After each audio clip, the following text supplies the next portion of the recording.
Hola kinesiócratas, bienvenidos a un nuevo episodio de Kinesiocracia, gobernados por el movimiento.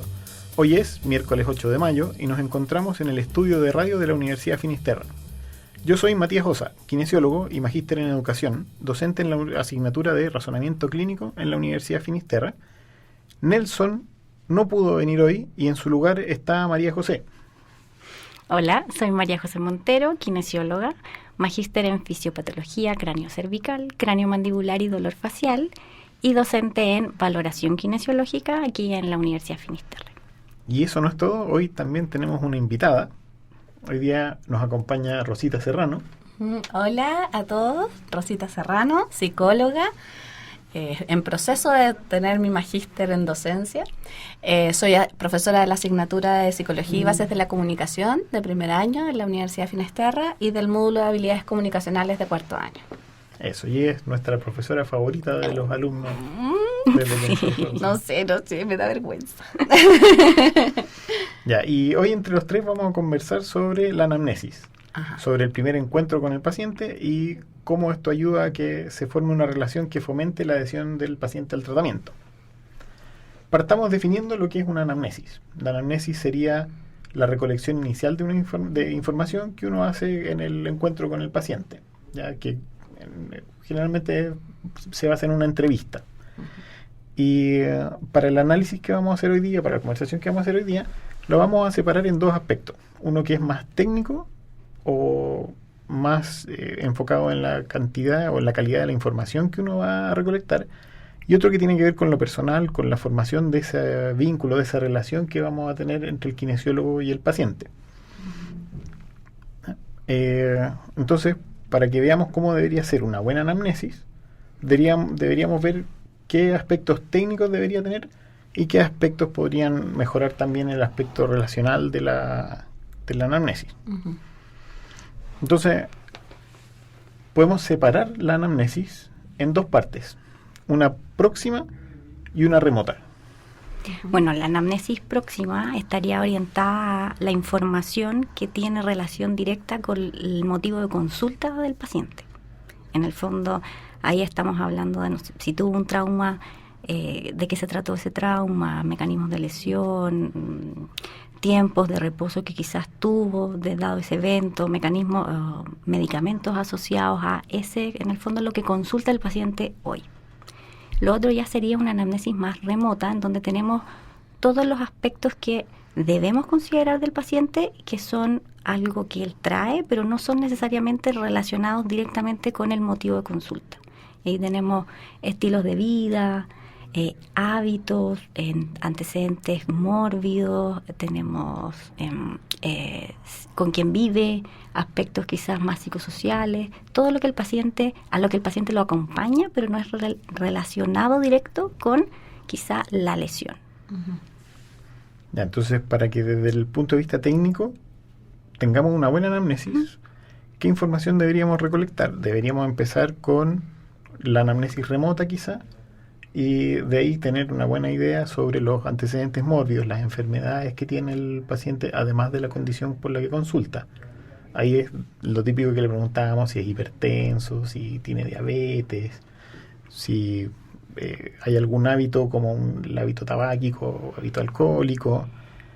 Y de ahí nos vamos a los aspectos que tienen que ver con su vida diaria, ¿ya? Con lo que van a ser sus restricciones y limitaciones, cuáles son las actividades que no puede hacer, o el rol que no puede cumplir, y junto con eso las expectativas que puede tener para el tratamiento.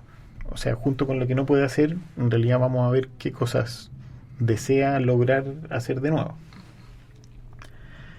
Otro elemento que deberíamos consultar acá son los factores ambientales, que los podemos clasificar en barreras o facilitadores. Aspectos de la evolución y el manejo de la lesión o la condición con la que consulta hasta este momento. O sea, qué es lo que ha hecho, cómo se lesionó, cómo empezó la molestia. Y nos vamos a detener un poco en un aspecto fundamental de esto, que es el dolor. La mayoría de los pacientes musculoesqueléticos consultan por dolor. Por dolor. Sí, en general los pacientes musculoesqueléticos consultan por dolor. Hay algunas áreas en que quizás no les duele nada a nuestros pacientes, pero son excepciones. Sí. Y no solamente es por el dolor, sino que el dolor más encima cuando ya les empieza a afectar en las actividades. En otras esferas, sí. No es el dolor por sí solo el que motiva la consulta. De hecho, en psicología hablaríamos que no es solo dolor, sino que también sufrimiento.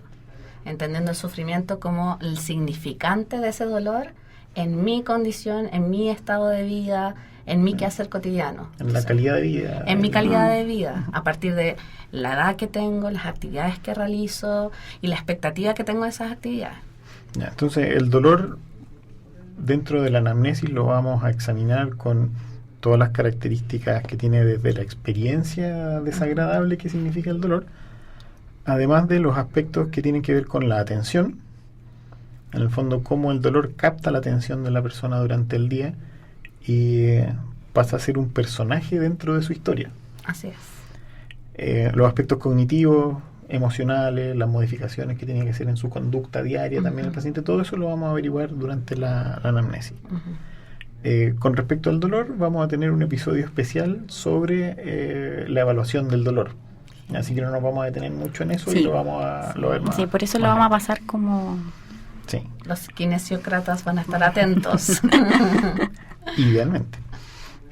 También hay otra cosa que la vamos a tomar en profundidad en otro episodio, que son las banderas rojas, banderas amarillas y de muchos otros colores que las vamos a identificar como parte del relato del paciente, pero que nos van a llamar la atención sobre algo. Sobre las banderas rojas, amarillas, azules, negras, rosadas, vamos a conversar también en otro episodio, no nos vamos a detener mucho en eso. Ahora, hay varias investigaciones que hablan de la importancia de la generación de la confianza entre el paciente y el terapeuta, y el kinesiólogo en este caso, durante este primer encuentro. El primer encuentro, no solamente en la instancia terapéutica, sino que en la instancia de todo contacto interpersonal, genera como una huella en las relaciones. Marca el inicio de esa relación y luego todo el resto de los encuentros se sobreponen a este primer encuentro. Por lo tanto, es clave generar confianza desde el momento en que terapeuta y paciente se reúnen. Pero me gustaría hacer hincapié en que no solamente con el paciente. Por lo general, nuestros pacientes también participan en el proceso con alguien de su red de apoyo. Su pareja, su madre, un hermano, un amigo, que también forma parte de este sistema de atención. Claro. El vínculo entonces de confianza no se debe generar solo con ese paciente, sino que también con quien lo acompaña. Porque por lo general es una persona clave para la toma de decisión si sigue asistiendo o no ese paciente. La adhesión terapéutica surge entonces desde el primer contacto, desde incluso la hora a la que atiendo. Si mi paciente tenía hora a las 11 y yo parto 30 minutos más tarde, 15 minutos más tarde, disminuye la adhesión terapéutica.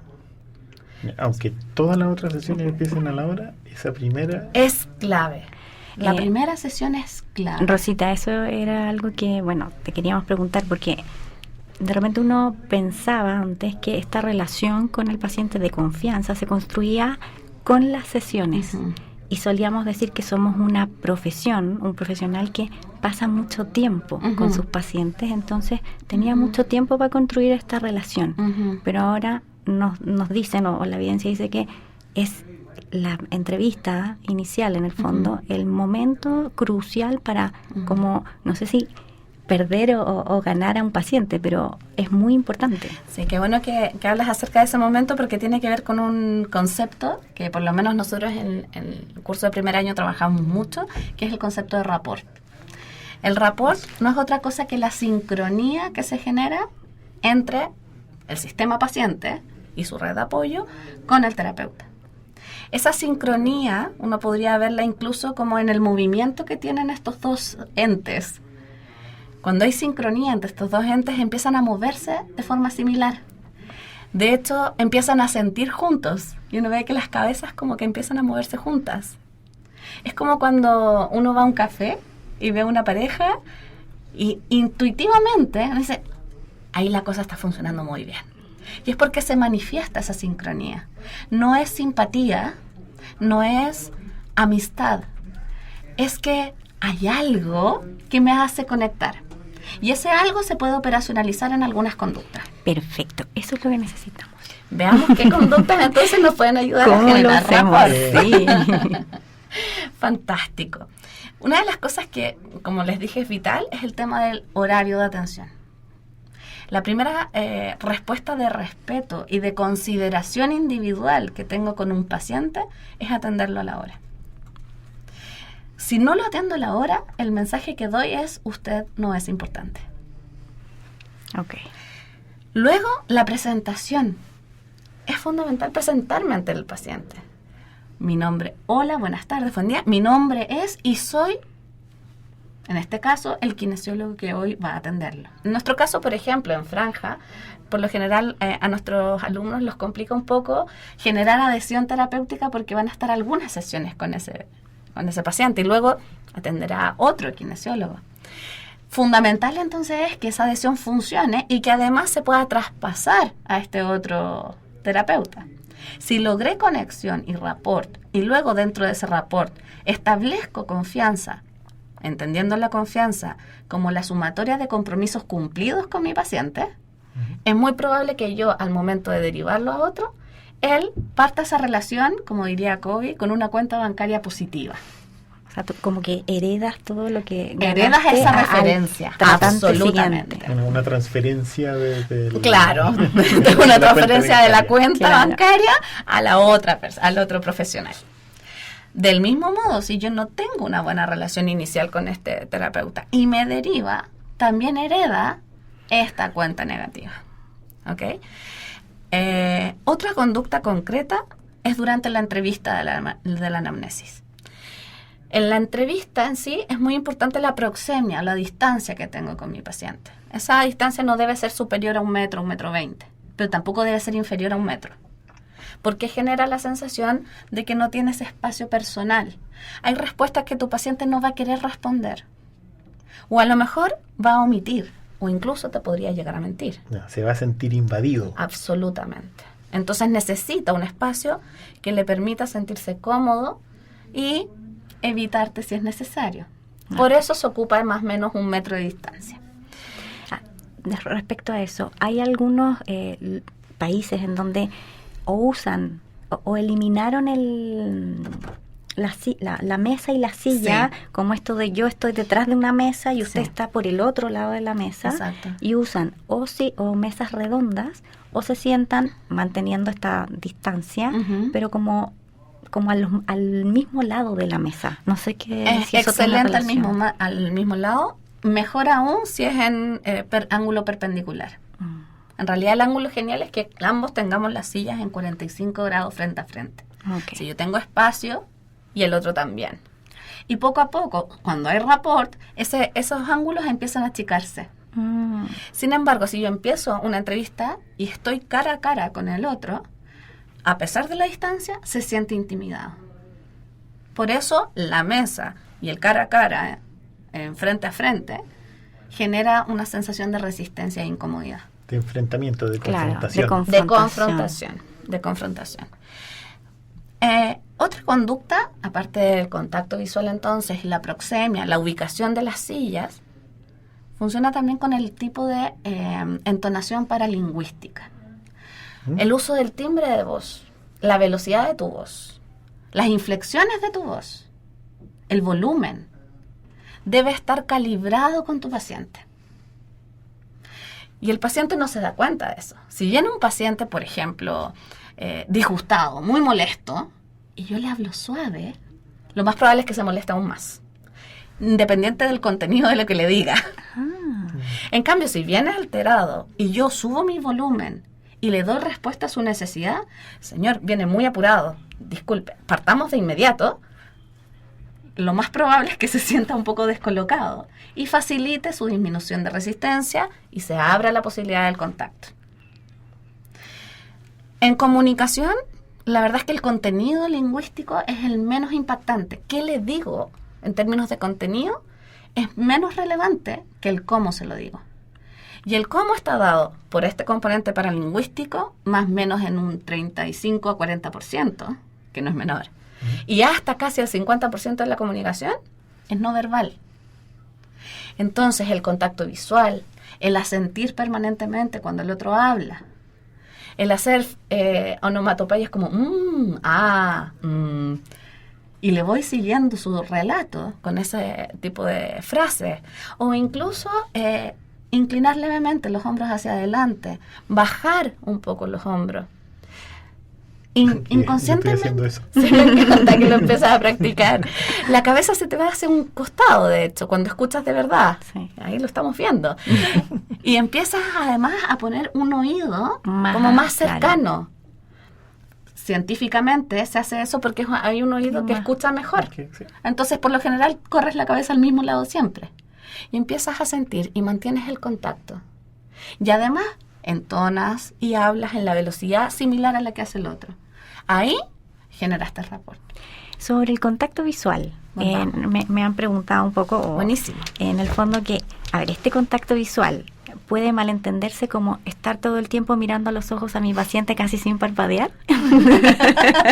Por favor, si puedes contar un poco de eso. Yo diría que todas las habilidades comunicacionales al principio resultan bastante torpes, ¿ya? Pero resultan torpes porque requieren entrenamiento.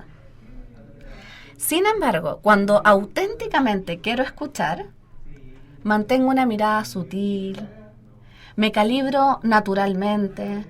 Por ejemplo, cuando hablas con una amiga, no dices, tengo que calibrarme y escuchar activamente. No, simplemente te resulta porque genuinamente lo quieres hacer. En ocasiones van a haber pacientes con los que la escucha activa te va a fluir mucho mejor. Hay otros pacientes con los que no quieres escucharlos. Es como, por favor, que se vayan. Y eso se nota. Se nota físicamente y se nota paralingüísticamente. Pero podemos entrenarlo, como si para suavizarlo. Si lo entreno, puedo decir, me está generando esto, puedo ser consciente de lo que me está pasando y acudir a esta caja de herramientas. El contacto visual debe ser constante, pero también debe ser sutil, paulatinamente sutil. Por lo mismo puedo evadir a veces la mirada. Debo identificar si a mi paciente le está incomodando. Y se identifica cómo el paciente empieza a rehusar mi mirada. Entonces, si me la rehuye, acepto que me la rehuya, voy a la ficha, anoto, vuelvo a mirarlo, vuelvo a irme. O si la acomoda, la dejo. Pero no es un contacto visual porque tengo que mirarle a los ojos, es porque me interesa realmente lo que está diciendo. Cuando entonces la técnica está basada en el interés y no en la técnica en sí misma, se vuelve eficiente. Entonces tendríamos todas estas conductas que deberíamos adoptar para mejorar la confianza que va formando el vínculo con el paciente, que va a tener mucho peso en esta primera sesión. Sí.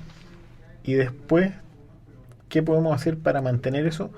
Porque desde ahí, en el fondo, ya no podemos seguir construyendo mucho. Ya en la primera sesión, en este primer encuentro, dice la evidencia, que es donde es el nivel más alto de confianza que vamos a lograr con el paciente. Exactamente.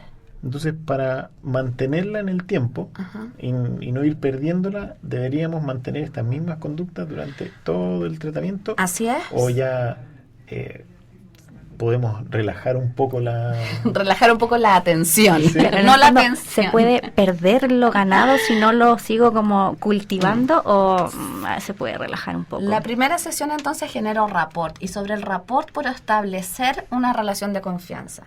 Las relaciones de confianza sí se establecen después durante el tiempo y se establecen a partir del cumplimiento de compromiso. ¿Qué quieres decir con eso? Si yo como terapeuta me comprometo, por ejemplo, establezco un setting o un encuadre terapéutico. Es decir, nosotros nos vamos a juntar 3 veces a la semana, lunes, miércoles y viernes, a las 10 de la mañana. Tu hora dura 1 hora. Puedes cambiarla 24 horas de anticipación y ahí el paciente está como anotando porque si genere buen rapport, va a seguir al pie de la letra los límites de la relación, que es el setting. Si llega el día miércoles y yo no estoy, acude a su cuenta bancaria inicial y dice, ok, bueno, le pudo haber pasado algo. Si viene el viernes, pero estoy con 2 pacientes más y le digo que me espere un poquitito. Si me olvido de su nombre, y digo, ¿usted cómo es que se llamaba? Ahí perdí toda la confianza inicial. Entonces, hay pequeños tips que no tienen que ver solo con la conducta, sino que también con tipos de preguntas o algunos mensajes que tengo que tener en consideración. Saberse el nombre del paciente es fundamental y el nombre de sus familiares. Leer la ficha clínica antes de atenderlo. No solamente para saber en qué quedó el tratamiento, sino que también algunas frases como claves para él. ¿En qué está estudiando? ¿Cuál es la expectativa en términos de su calidad de vida que quiere trabajar? Para recordársela durante el proceso. Alguna persona significativa de la cual me haya hablado para también preguntarle durante el proceso. Son tips que generan consideración individual y aumentan la confianza. Porque se acuerda de mí. Sabe quién soy. Por lo tanto, aumenta la confianza. Qué interesante. Ahora, eso se puede ocupar no solamente en instancias terapéuticas. Ya estoy tomando nota, claro. Como para todo tipo de relaciones. Para todo tipo de relaciones, absolutamente. Algo que igual quería comentar, que no sé si nos puedes decir algo al respecto, es que nosotros también, lo que comentaban hace poco, quizás un mes o 2 meses atrás, es que claro, la confianza se iba a instalar en esta primera instancia, pero también estaba la importancia de algo que nos cuesta mucho a veces, que es pregúntele al paciente por qué viene o qué lo trae y escuche. Escuche, por lo menos hablaban como de 30, 60 segundos, a ver qué le relata el paciente y trate de no interrumpirlo, a ver qué es lo que el paciente relata de una manera tranquila, él solo, y de ahí pregunte, pero en el fondo permitirle al paciente contar lo que lo trae, o sea, el motivo de su consulta con sus propias palabras y idealmente tratando de no interrumpirlo. Y probablemente si lo escuchamos alerta, vamos a obtener mucha de la información que necesitamos. ¿Qué nos puedes decir sobre eso? Porque se preocupan un poco cuando les decimos, escúchenlo, no lo interrumpan. ¿Pero cómo? Si queda aquí hablando hasta mañana, ¿qué hago? Sí, hay varias, muy buena la pregunta, porque la verdad es que hay varios como mitos respecto a esto. La primera es que si lo dejo hablar me va a contestar cualquier cosa y no lo que yo necesito contestar y menos lo que la prueba me están pidiendo y estoy en un OSCE y me quedan 30 segundos. No, o me dijeron que esto lo tenía que hacer en 10 minutos y este tiempo no está funcionando. Exacto. Yo diría que no le damos la importancia y la relevancia que la anamnesis tiene en el proceso terapéutico. La anamnesis no es para saber el diagnóstico con el que viene y saber qué es lo que otro profesional de la salud me sugiere hacer. Ese no es el propósito de la anamnesis. El propósito de la anamnesis es como, yo diría que es como ir llenando una caja del paciente, ir armando quién es este paciente, cuál es su historia y a función de su historia reciente, próxima o más bien remota, poder haciendo también pronósticos de cómo va a ir evolucionando, pero no solamente su lesión, cómo va a ir evolucionando su ánimo. Hay pacientes, cuando hablamos de pacientes con dolor, que manifiestan sintomatología depresiva. Y no es que el paciente sea flojo o esté mal, no esté comprometido con el proceso. Es que tiene una enfermedad y requiere apoyo. Entonces, si yo no alcanzo a hacer este puzzle inicial, lo más probable es que los procesos terapéuticos que determine no van a estar alineados con la realidad de ese paciente. El gran problema que tenemos es que muchos profesionales de la salud terminan viendo solamente el enfoque médico. Aun cuando hablamos de el enfoque biopsicosocial es muy importante, pero a la hora de evaluarlo, sí, vive con la mamá y le duele mucho porque quiere correr y no va a poder. O sea, me estás hablando de un nivel tan superficial que probablemente no estás conectando con ese ser humano. Entonces no vas a ayudar en la calidad de vida de ese ser humano. Entonces, quizás el foco de la anamnesis ha de ser, ante todo, ¿cuál es la premisa de por qué trabajamos en salud? Trabajamos en salud para mejorar la vida de las personas, la calidad de vida de esas personas. No para que le duela menos, no para que se queje menos, no para que se vaya en las 10 sesiones, es para mejorar su calidad de vida. Entonces me importa su vida, única e irrepetible. Entonces desde ahí la anamnesis cobra otra valoración durante el proceso, porque probablemente si no genero la respuesta que quería es porque no hice un buen diagnóstico inicial, y la anamnesis es clave para hacer ese diagnóstico. Claro, en el fondo, si lo vemos de un punto de vista un poco más técnico, en el fondo nosotros hacemos o partimos conociendo a este paciente desde el punto de vista del ámbito musculoesquelético, que estamos como más aterrizados ahora, con la entrevista. Sí. Porque si yo logro conectarme y saber quién es realmente este paciente con toda esta sintomatología y signos musculoesqueléticos que puede tener, yo puedo planificar cómo lo voy a examinar desde un punto de vista físico, y si considero todo este puzzle y lo hago bien, voy a poder mejorar, o sea, tratar a este paciente como debería ser tratado desde el punto de vista de su planificación de su tratamiento, y lo que voy a obtener al final es poder colaborarle en su mejora de su condición de salud, en su vida. Así es. Sin embargo, el gran pero de este proceso es que si no hacemos este análisis del otro en tanto ser humano, en toda su dimensión, puede que me esté quedando fuera alguna variable relevante. Por ejemplo, hay pacientes que no pueden asistir solos. Y si yo no considero eso en la anamnesis, quizás no tengo adhesión terapéutica porque le puso una hora en la que él no puede venir con alguien. Y si no hice una buena indagación de esa variable, puede que pierda a ese paciente. El problema no es que yo lo pierdo, el problema es que su calidad de vida no mejora. Ese es el problema de la adhesión terapéutica. El problema de perder a un paciente del tratamiento es que esa sintomatología se puede volver crónica, se agudiza o se puede volver crónica. Entonces yo no estoy cumpliendo mi deber como profesional de la salud. Entonces, la escucha termina siendo una herramienta que te permite hacer eso. Sí, y eso se puede extender también a otros kinesiólogos. O sea, yo fui al kinesiólogo y el kinesiólogo no me hizo caso, no me escuchó, no me tomó en cuenta. Se generaliza. Entonces se generaliza. Y los kinesiólogos no escuchan, los kinesiólogos no toman en cuenta. Se transforma en una creencia limitante, y ni siquiera antes solo el kinesiólogo. Porque el kinesiólogo termina siendo una bata blanca. Claro. Entonces todos los profesionales de la salud se creen superiores porque no escuchan, y empiezan este tipo de creencias generalizadas, o este mito de la generalización, que hace que las personas empiecen a dudar simplemente porque no se sienten escuchados. Ahora, hay técnicas también para parar a las personas que hablan mucho. Eso es algo muy importante. Hay técnicas para hacer que hablen los que hablan poco. Por ejemplo, cuando alguien habla mucho, es muy importante señalar que el problema no es que él hable mucho. ¿Cuál es el problema de una persona que habla mucho? Que no me permite indagar lo que necesito indagar. Entonces pongo ese problema. Nosotros somos en general bastante malos para decir cuando tengo que parar a alguien. ¿Quiénes somos nosotros? Sí.